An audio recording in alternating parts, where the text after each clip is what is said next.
My name is Alan Palmer St. Vincent and the Grenadines Spirit of Moses the Son of Diaspora Machismo. For those of you who don't know, if you're going to hang out with me for the next few minutes, I would like for you to share this video. Share this video on your page, share it on a friend page, share it in a room, share it in a group, and when you share it, please tag someone in it. Let us approach the throne of the Most High as we thank the Most High for this opportunity to come before His people. Our great supreme and sovereign Most High, as I come before you today to speak only the things that pertain to you, my Father, Yahweh, I ask that you will bless my hands. Father, let only the things that you place upon my heart for your people proceed out of my mouth. In Yahweh's name, aka Jesus' name, I say, let it be done. People, our topic today is, my sister, you are not a threat, but they hate you just as much. My sister, you are not a threat, but they hate you just as much. Let us turn our Bible to Exodus chapter 15. We are going to read verse 15, 16, and 22. Verse 15, verse 16, and verse 22. Let us go. Then the king of Egypt spake to the Hebrew midwives, of whom the name of one was Sapphira, and the name of the other was Purah. And he said, when you do the duties of the midwife for the Hebrew woman, and see them on their birth stool, if it is a son, then you shall kill him. But if it is a daughter, then she shall live. Let's go down to 22. So Pharaoh commanded all the people, saying, every son who is born shall be cast into the river, and every daughter you shall save a life. You shall save a life. People, this is a story that is taken from the sojourn of the Israelites when we were in Egypt, our forefathers. Don't forget, I must always remind you, because it is not a popular saying among the children of slaves. Abraham, Isaac, and Jacob are our direct forefathers. Abraham, Jacob, and Isaac are our direct forefathers. So the story of Israel in Egypt is a story about our foreparents that actually happened. So here we see the Egyptians were concerned that the Israelites who were dwelling in Egypt have been coming too vast in number. And they were afraid that if an enemy of Egypt attacks the Egyptian, then the Israelites who sojourn in Egypt will join their forces with the enemies of Egypt and fight against Egypt. And after they have defeated Egypt, they will leave Egypt in a ruin. The king of Egypt, Pharaoh, had to find a solution to this present threat that the Israelites in Egypt pose. And the scripture reading was the solution that Pharaoh, king of Egypt, came up with. He encouraged the midwife of the Israelites to kill every boy that was born at their births. When the midwife, who feared the Most High, refused to lay the hands of death upon the newborn Israelites, male, Pharaoh then gave a command to every Egyptian, as is outlined In Exodus 1:22, Pharaoh commanded all his people, saying, every son who is born, you shall cast them into the river, and the daughter you shall save alive. So why did Pharaoh see a threat only in the male Israelites? It is because Pharaoh would have had first-hand knowledge, and he would have seen the Israelite men in battle. He would have seen how the Creator God have worked through the men of Israel and caused the men of Israel in battle to rise against unsurmountable odds. Odds that was meant to destroy them, they were able to overcome them. So Pharaoh and the other Egyptian had a valid reason to be afraid of the Israelites. They had a valid reason. So Pharaoh came up with a plan. Not to kill the female children when they were born, but to kill every man-child that was born to a Hebrew woman.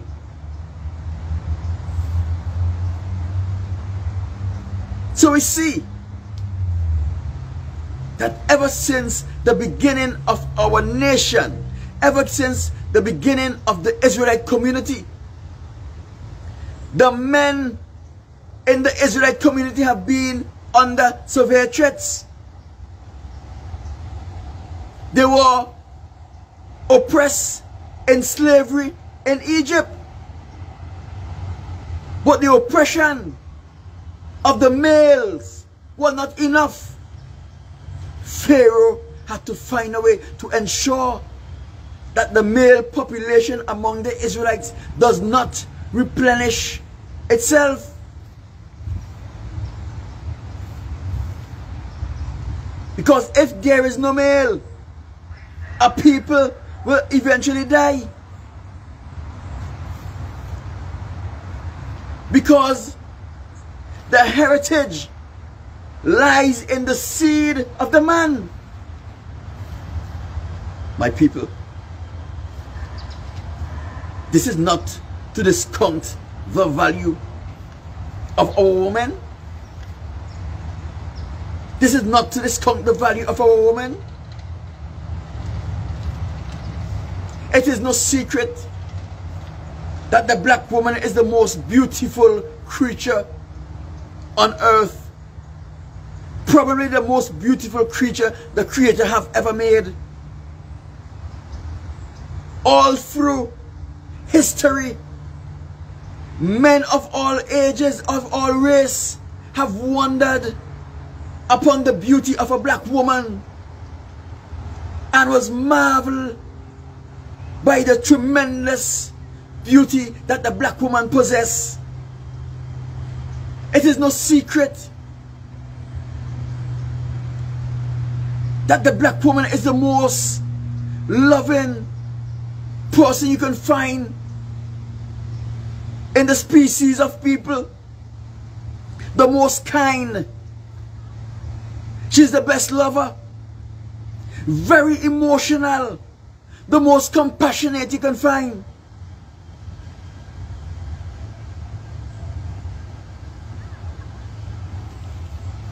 The black woman is the mother of all civilization.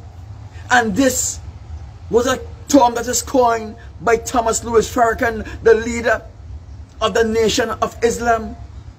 She is the mother of civilization. Every race that you find on this earth came from the black woman.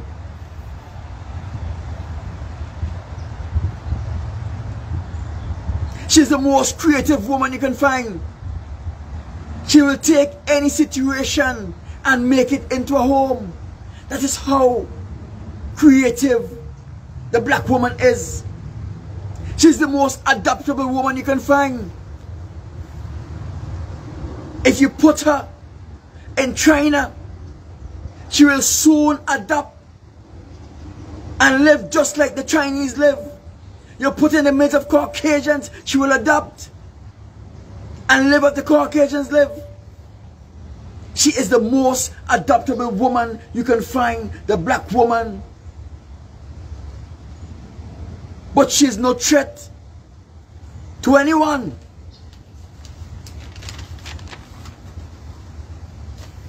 By her very nature, her nature is to love and to care for and to nurture and to develop and to build. That is why Proverbs chapter 18 verse 22 says, he that finds a wife finds something good. And when we speak about a wife here, the psalmist was speaking about the black woman, the beautiful, intelligent, caring, loving, nurturing, and building black woman. People, you have to remember, if this is the quality of the black woman, the Israelite woman is of even a greater stock. The Israelite woman, because she has something that the average black woman does not have. She has the favor of the Most High running on her side. The Israelite woman is the cream of the crop of all women you would ever find. She is not threat to anyone.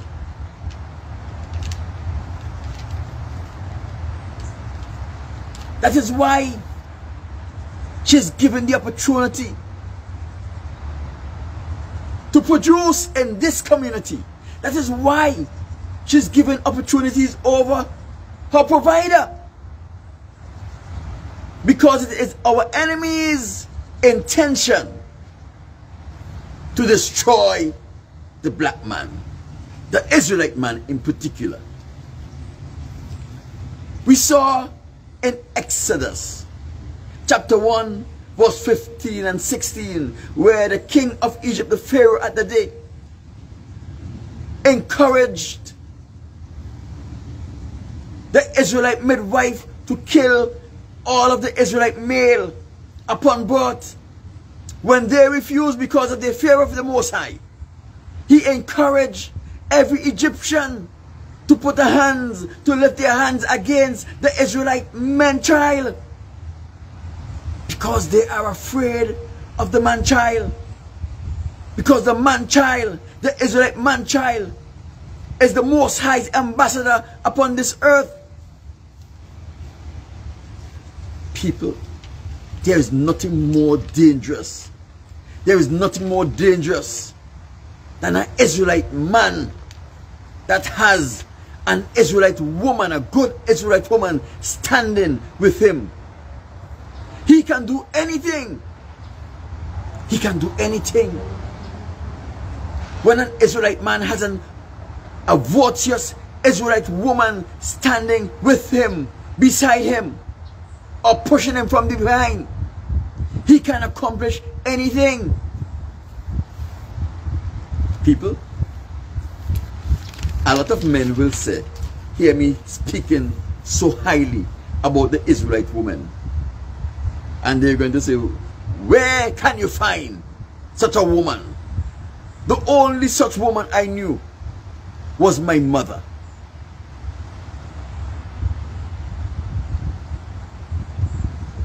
There are a lot of Israelite women who will hear me speak so highly about our women, and they will say to themselves, that is how I feel.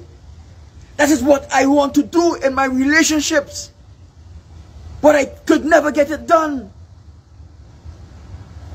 And there are a lot of people, men and women of different race, will hear me speak so highly about the Israelite woman, and they will say, Is he speaking about those virago, those loud, aggressive, uncommitted women?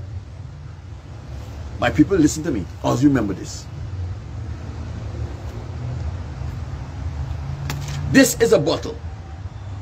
It was designed to carry water. If this bottle falls from my hands and bursts, it loses the ability to satisfy the purpose for which it was created. You have to remember that even though the Israelite woman is no threat to our enemies, even though the Israelite women are harmless to our enemies, they are still the producer of the strongest element that this world have ever seen, an Israelite man-child. That is why Pharaoh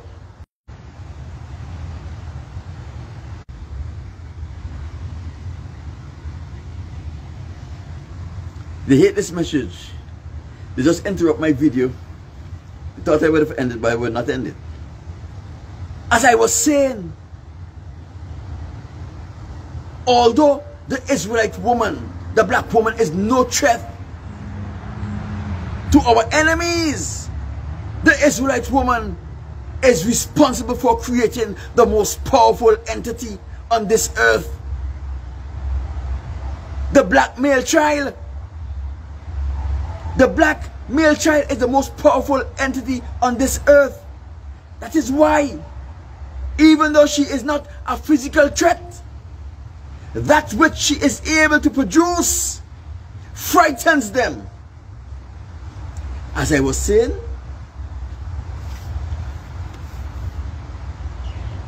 some black man, some Israelite man may say that the Israelite woman today do not possess these qualities, and the only woman they knew who possesses such qualities was their mother. But every Israelite man could say that about his mother.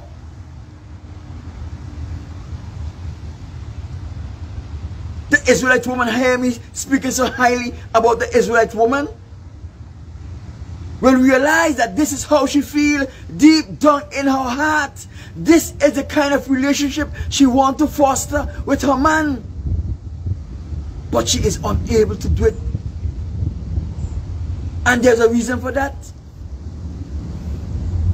And men and women of different race will hear me speak so highly about the Israelite woman, and they will speak about, is he speaking about those viragos? Those loud, potty mouth,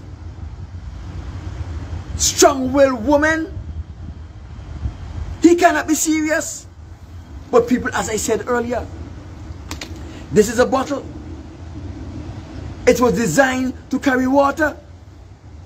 If this bottle fall from my hand and burst, then it will cease the ability to function in the manner in which it was created to function.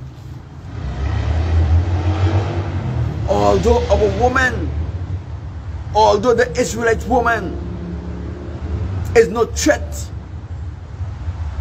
to our enemies, as I said earlier, they produce that which is the most powerful entity on this earth. That is why Pharaoh saw it fit to try to destroy them. Let us go to Matthew 2, verse 16. Then Herod, when he saw that he was deceived by the wise men, was exceedingly angry, and he sent forth and put to death all the male child who were in Bethlehem and in the district from 2 years old and under, according to the time which he had determined from the wise men. Here we see another time in history when a king of a completely different race saw it fit to slaughter every male child from 2 years and under. Why? Because the Israelite man is the most powerful entity on this earth. People normally, the Israelite man is worth nothing. The Most High says, I didn't choose you because you are plenty in number, because you are the most intelligent. As a matter of fact, the Most High chose us because we were the least in number. We were the least intelligent. And He knows we needed His help. And once He committed to us, He have not only gave us His help in the regular things, He have decided, since He is the creator of all, He is going to make us the wisest, the smartest, the strongest, the fastest, the best at everything. But these things come only when we are faithful to the Most High. People, it is not only Pharaoh in Egypt. It is not only the Roman king. Every nation of the earth hates the Israelite male.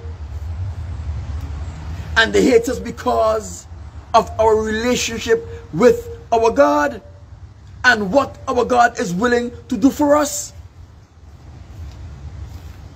People, it was not by chance that we were enslaved.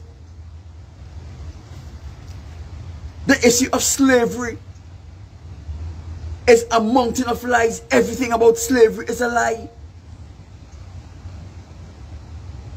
They didn't enslave us. They did not enslave us because they wanted labor. They enslaved us because they wanted to make sure that we never set foot in Jerusalem again.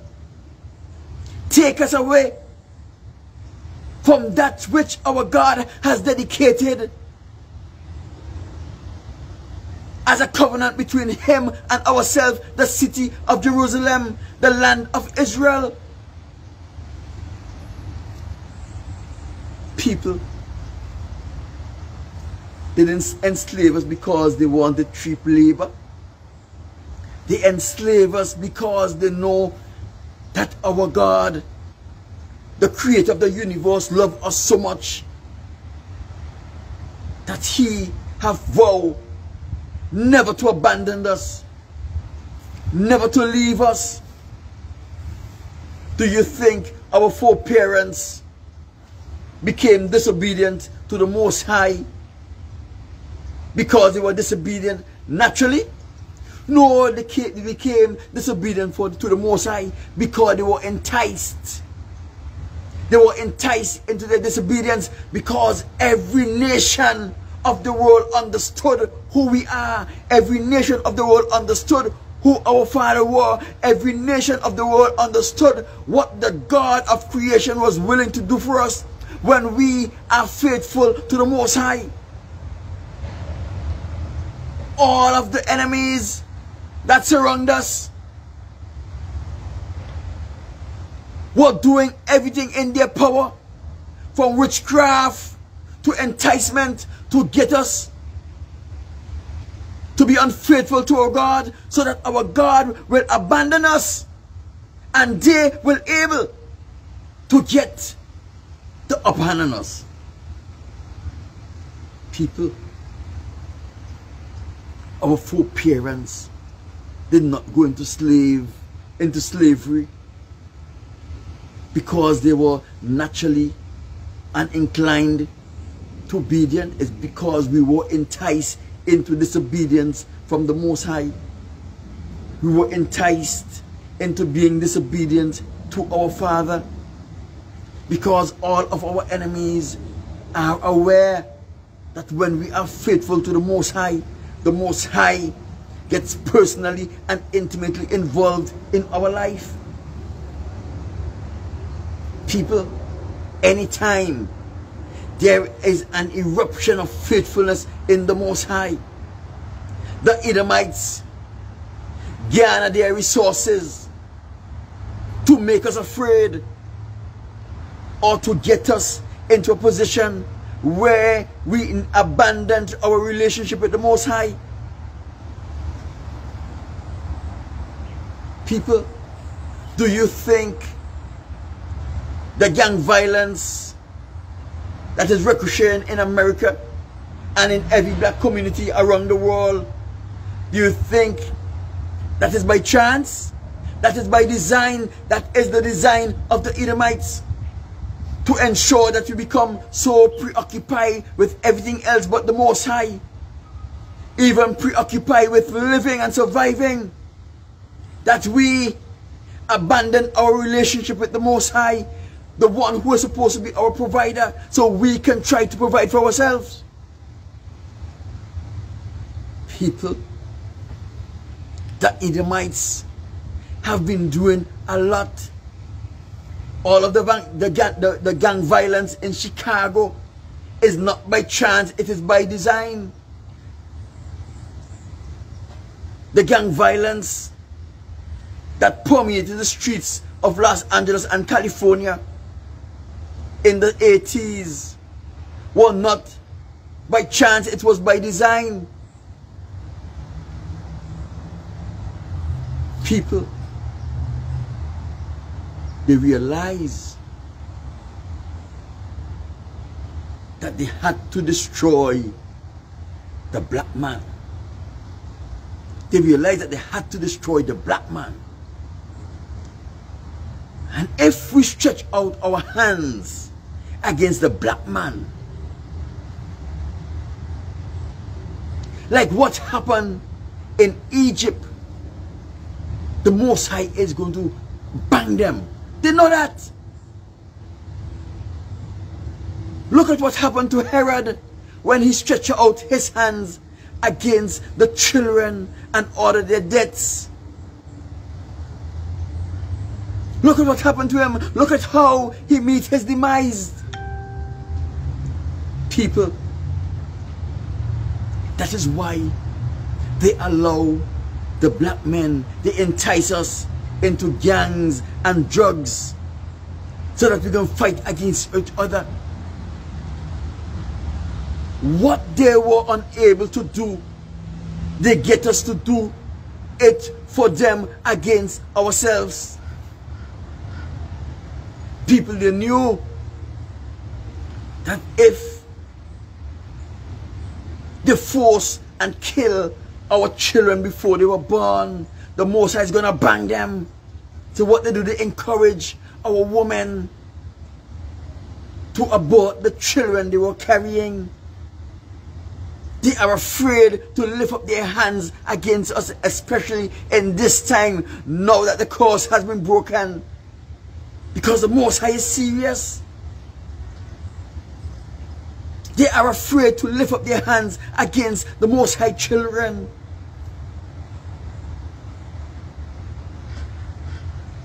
That is why they bring about the pandemic. People. Because they are afraid to lift up their hands against the Most High children. They started in China. You think they really want to start it in China? They wanted to start it in the community of the Israelites, but they know the Most High is a God of vengeance, who exact vengeance upon the enemies of his children. They know that. It is only the Israelites don't understand what is happening. They can only touch an Israelite who is a reprobate. They can only touch an Israelite who have become a castaway. If you have never done any of the things that would cause you to be a reprobate, you have never participated in homosexuality, you have never lied with a beast, they can't touch you.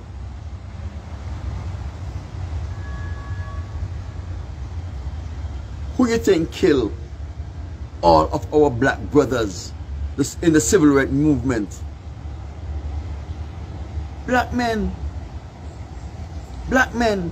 They turn them into beasts and send them to kill their own. because they are unable to lift up their hands against us once we are not a reprobate. When you see they were lynching people in the late 1800s up to the 50s, they were lynching men and women who had voluntarily participate in homosexuality or done something that would make them a reprobate. Even then, you have to be careful how to deal with us, even in slavery. It was the Most High who sent us in slavery. But they had to be careful because the Most High is a jealous God, especially over his people. Listen to me, people. The Most High loves the Israelites so much. He calls us the apple of his eyes. Anyone who touches the apple of his eyes. They don't want you to hear these things. It is not in their interest for you to hear these things, because they want you to believe that you are a nobody who's trying to get into heaven. But any nation who's going to make it into heaven have to go into heaven through you, except the Caucasians. They can't make it whatsoever. People, for years they have been incarcerating the Israelite men all over the world for absolutely nothing. False accusation, bogus charges, conviction without evidence. And they were convicted without evidence and they were sentenced to the maximum. And they found every reason in the book to keep them incarcerated even after their time was spent in prison. Why? Because it was their plan to deprive the Israelite male of sexual intercourse by locking him away in the prison, so he can now go down to the level of a beast and have sexual intercourse and have intercourse with one of his own gender, making him become a castaway, making him become a reprobate, and then they enslave us. People, they're not interested in you learning these things. You understand? And you are not interested in learning it yourself. And this is why in the United States prison system, a black man will never get clemency, parole, or probation, no matter how model a citizen he is in the prison, unless he participates in homosexuality. Anytime you go up for parole, they say you have not proven yourself to be reformed. Because in their eyes, reform means participate in homosexuality so you can become a slave and they will have total control over you. Even when you're walking about free. Because now they can control you through demonic means and make you into a slave. People, you think all of these things were happening by chance? Do you think the American government has criminalized marijuana? The British government, the French government, all of the Caucasian government has criminalized marijuana by chance? No. It was criminalized for a purpose. To use the simplest of things to throw the Israelite man into prison. When I was in St. Vincent and the Grenadines, I was working with a judge called Justice Ian Mitchell, one of the most knowledgeable man you will ever find in the law and anything you can ever find. Justice Mitchell always shared his knowledge with me, and I was grateful for him for sharing his knowledge with me. Once Justice Mitchell said, Palmer, what do you think about marijuana? I said, well, it's against the law and so forth, and I gave him my opinion. He said, do you think marijuana should be against the law? I said, well, they say it's addictive. He said, do you think it is addictive? And Dr. Mitchell and Justice Mitchell told me, he said, Mr. Palmer, and this is years ago, somewhere in the 90s or something, he said, Mr. Palmer, marijuana is not addictive. He said, I don't use marijuana, I don't use any substance.